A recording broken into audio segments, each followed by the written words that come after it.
Welcome to Gospel Tangents, the best source for Mormon history, science, and theology. I'm Rick Bennett. We're continuing our conversation with Peggy Fletcher Stack of the Salt Lake Tribune. In our next conversation, we're going to talk about her summer internship, which turned into a 34-year career at the Tribune. We'll also talk about some of her favorite interviews at the Tribune, so you won't want to miss this conversation. Check it out.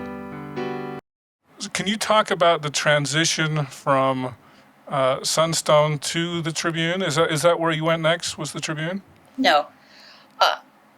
Yes, I can talk about my intervening years. After you lived in Kenya, we moved to New York City, where my husband was studying film at Hunter College, and I was working a variety of jobs. I worked as an editor at a medical ethics think tank. I worked for the United Methodist Church Communications Department. I worked as a proofreader at a law firm. And then I worked at a magazine that was put out by the Episcopal Church called Books and Religion. Oh, wow. And had a couple kids. And my husband finished his film studies. And then he was just starting to build his career there. And it was the summer of 1991. And his sister was getting married in Utah. And so we thought, well, let's go to Utah for this summer and rent our apartment in New York because it was expensive. And then we could make a little money, stay with his family. And so we did that. We came to Utah for the summer of 1991. We had two little kids. And Pat Bagley, my friend and the longtime cartoonist at the Tribune. Brother of Will Bagley. Brother of, yeah. Well, that's a funny way. Pat's way more famous than Will. Anyway, he was a friend for a long time. He said, Peggy, they're looking for a new religion reporter. And the Tribune had a new editor, Catholic editor, Jay Shellady. And he was eager to report more consistently about religion. Before that, the Tribune had mostly, like a lot of papers, done, big scandals or general conference or, quirky roller skating nuns or something. You know what I mean? Not really consistently covering faith. And Jay wanted to change that. And Pat said, Peggy, you'd be perfect. And I said, Pat, I live in New York. I've never written for a daily paper. I don't have a degree in journalism. My degrees are in English and sociology. And then I did some graduate study on American religious history. But Pat said, well, just go in and apply. So what the heck? I did. I told Jay, never written for a daily paper. I live in New York. You were underselling yourself? Am I hearing that? I live in New York. But I speak Mormon, as I did Sunstone, and I know all these other faiths because I worked all these different places in New York. I said, I can help you launch your religion coverage this summer, and then at the end of the summer, I'll go back to New York. I'll help you find someone else. And wow. Jay just said, okay, when can you start? So I said, yikes, okay. So then I really had to do it. And this is a great story. My first day on the job in 1991 was the day after Salt Lake did not get the 1998 Winter Olympics. Oh. It went to Nagano. And the paper sent me to a news conference with Southern Baptists announcing that they were bringing the Southern Baptist National Convention to Utah in 1998. And I'd never been to a press conference. I don't know how does this work? But there were no other reporters there. I was the only one. And so I sat down with them and I was like, okay, why do you want to bring your national convention to Utah? You hate Mormons. And they said, no, we don't hate Mormons.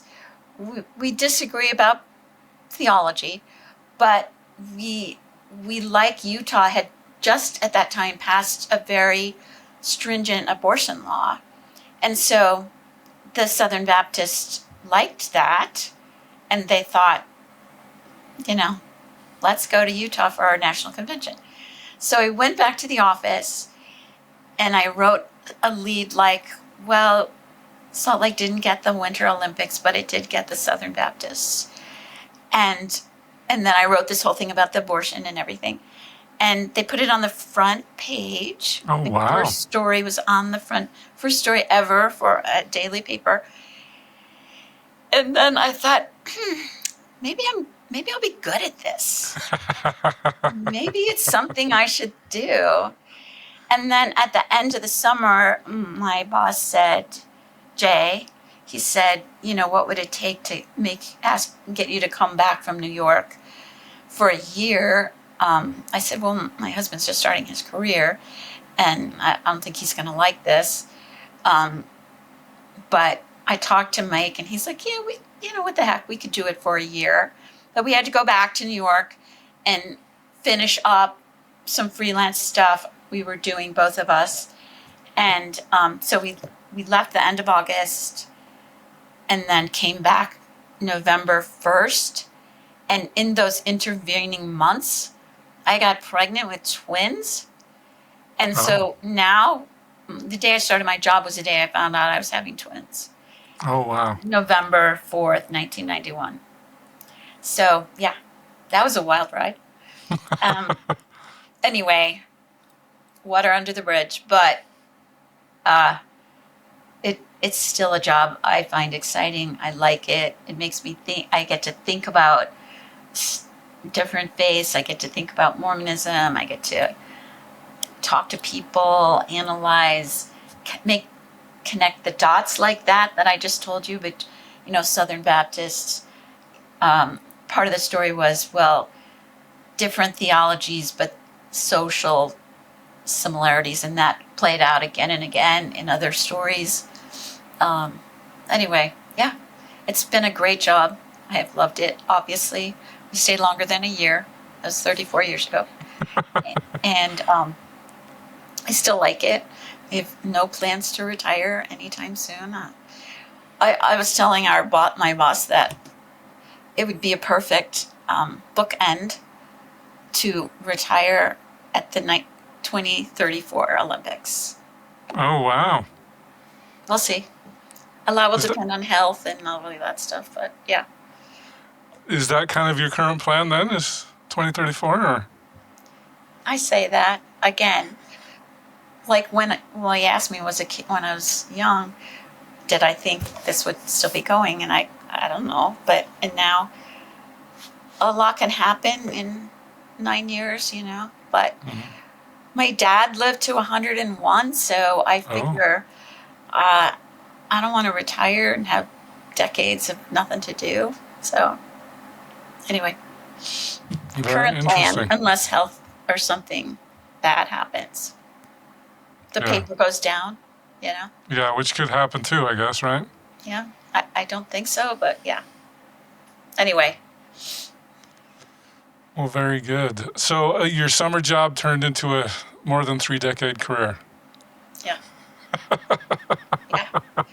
As a person who has no degree in journalism and no daily paper experience. But you were an English major. Doesn't that make you really well-rounded? You were with the Episcopal Church. You're with what was the other one? United Methodist. I wrote about Nelson Mandela's visit to New York. I did a lot of stuff. And as a proofreader, the writing part came easily, but writing quickly, like you have to do, even more so now, that was never natural to me. Sunstone and academic writing usually is, you get to think about it longer and polish and everything. And daily journalism is not like that. And it wasn't back then, and now it's definitely not like that. And I tell people honestly, I don't have a journalism degree, so I don't even know what that's like. But I would urge potential journalists to study something else too. my degree in sociology really helped me think through social trends and putting things like that together. There's a lot more data in today's journalism than there used to be, although I'm still not good at that. But it does help you think about things in a social way. So I would urge people who want to be journalists to also study something else. So I've had Dr. Ryan Cragen on my show a couple of times, and he's a stat guy. Are you a stat girl? No, No. not at all. Because I was like, I should have studied sociology when I was in college, but No, I think of the statistics. But tell us more about your sociology. And were you a dual major, English and sociology? Is that what it was? Yeah. Okay. No, I didn't. I hated stats. I mean, I did have to take it, but I didn't like it.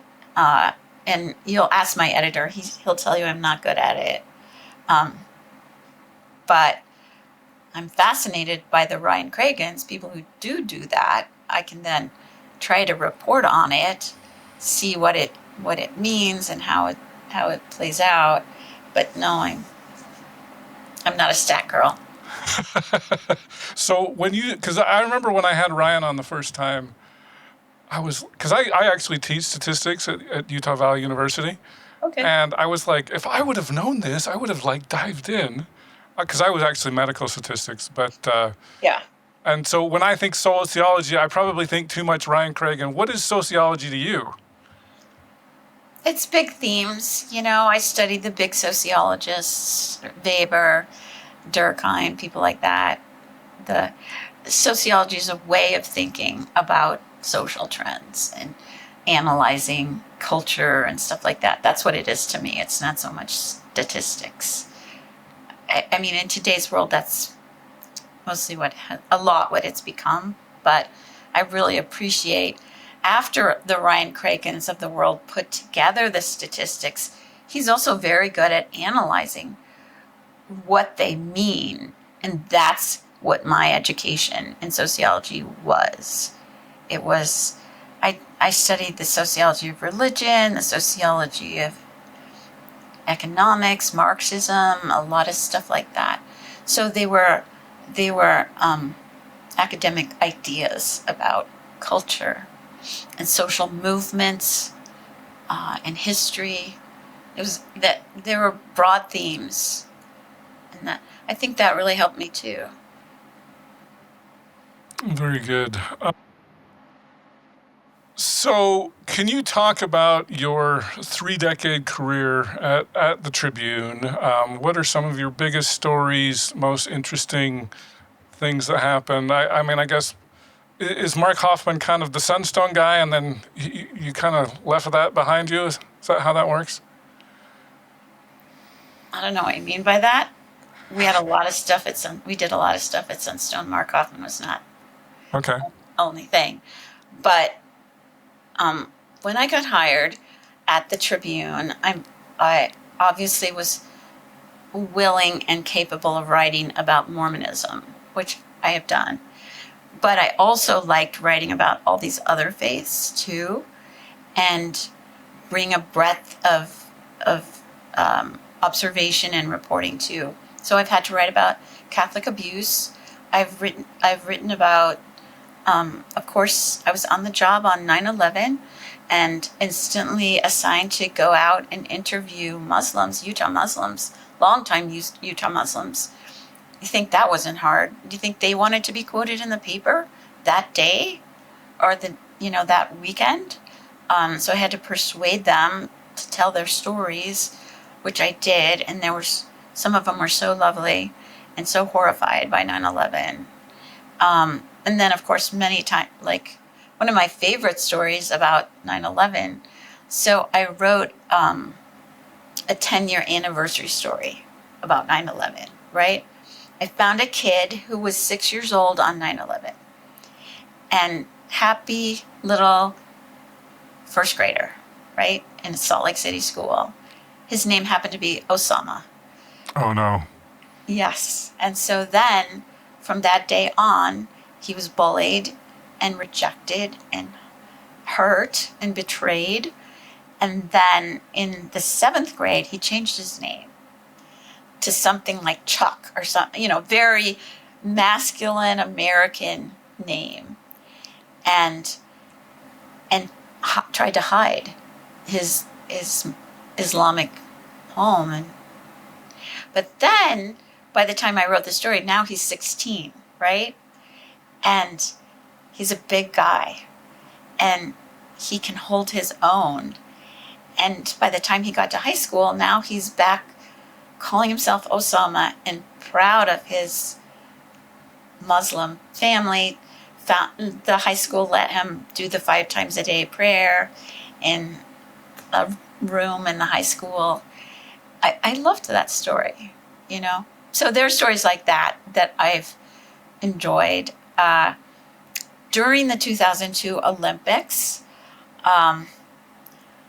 Archbishop Desmond Tutu of South Africa was in town to help carry the flag, but he wasn't giving interviews. And I was like, okay, he's not going to be in my town and I don't get an interview. That's not happening. I've got to find a way to get him. And so I found out he was going to be at a reception at the Joseph Smith building. So I went to it somehow. I can't remember how I did this.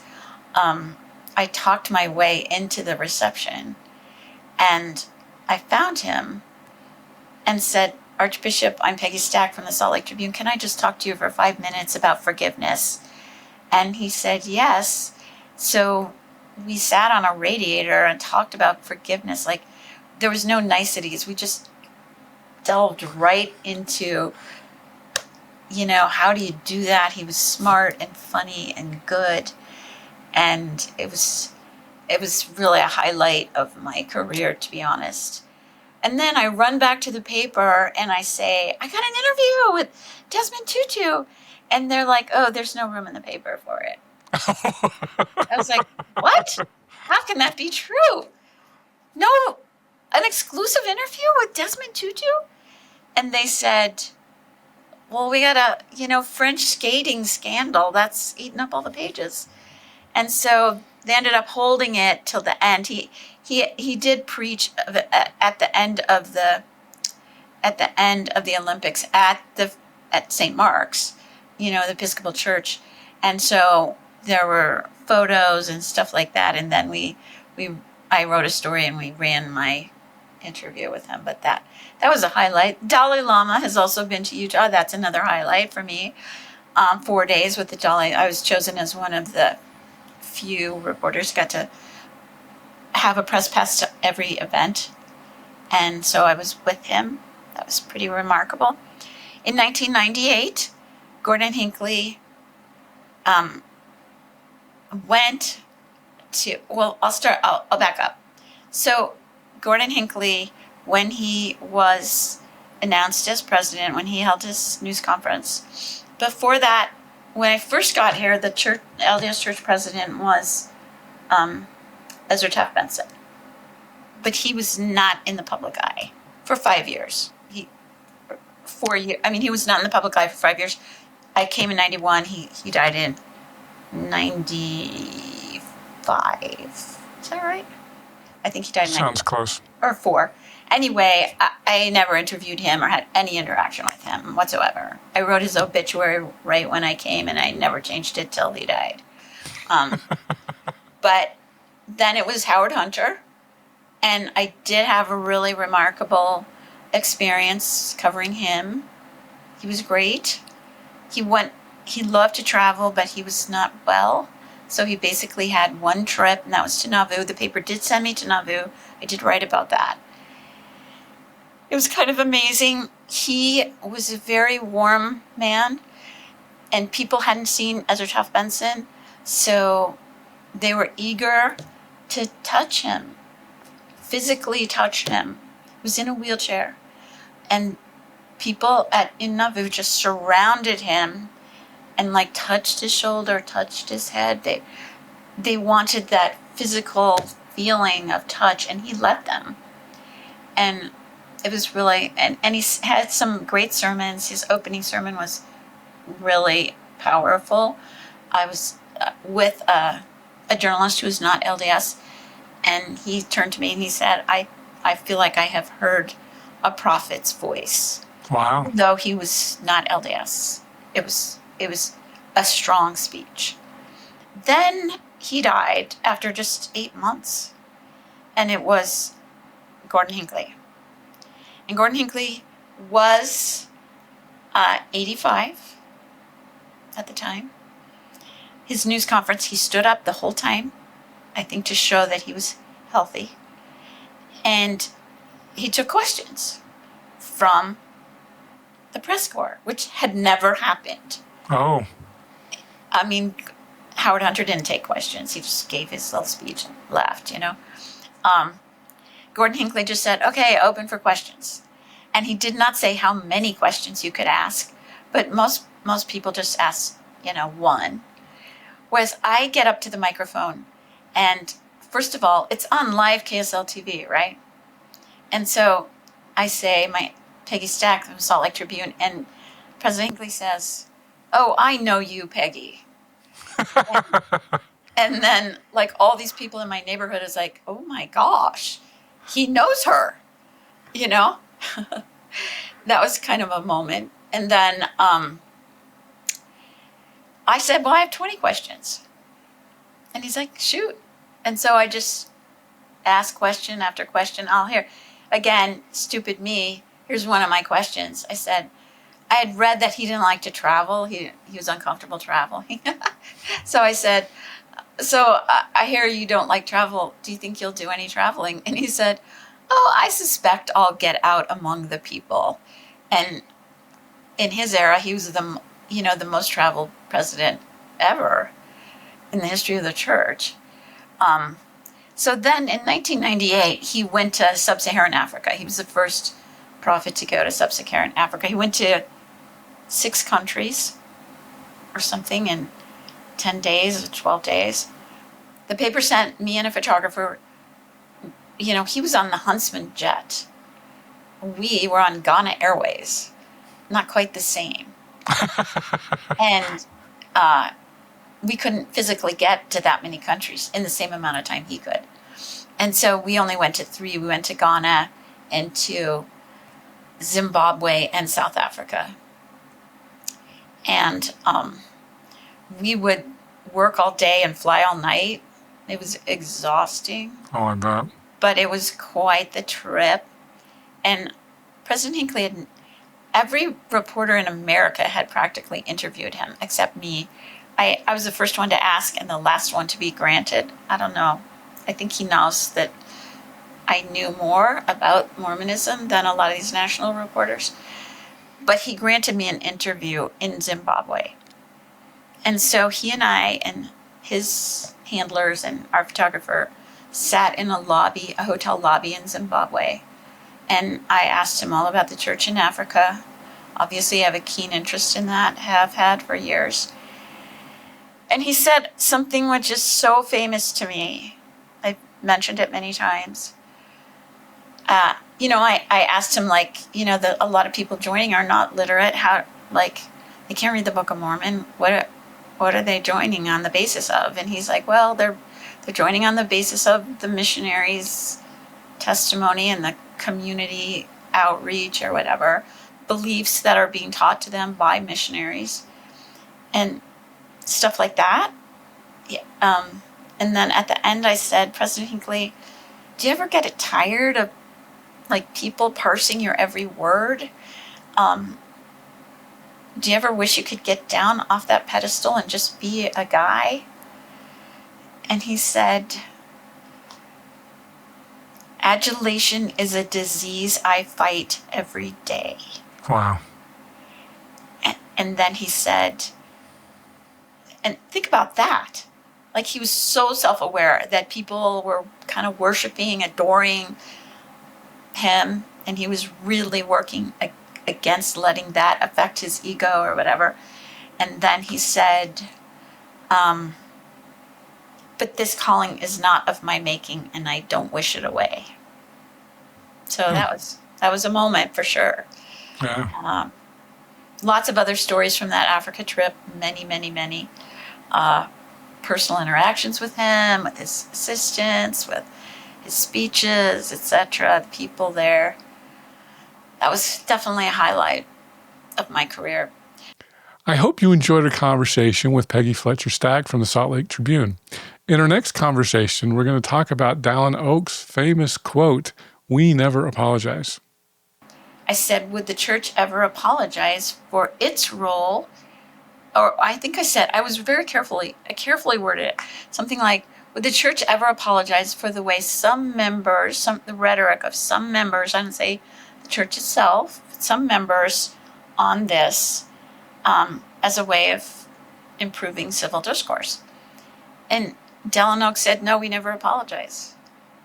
And then that we never apologize thing kind of turned, he said that to me in response to a specific question. And then it kind of turned into church policy. People believe, oh, that's church policy that we don't apologize. I was like, no, that's not church policy. That's an answer he gave to me. And then also people didn't believe he said that because it was a private conversation, semi-private conversation. Unfortunately, I didn't tape record it. I mean, I did write it down, but I didn't tape record it. But then he repeated it the next. He and Christofferson were on what used to be Trib Talk. It was a video, podcast with Jennifer Napier Pierce, and he said it again. Thanks for listening, and I hope you to continue to enjoy Gospel Tangents. Consider becoming a Patreon or go to gospeltangents.com/shop, and you can get a cool tie, a hat, or even a nice mug. You can also get a sweatshirt. So check it out at gospeltangents.com/shop.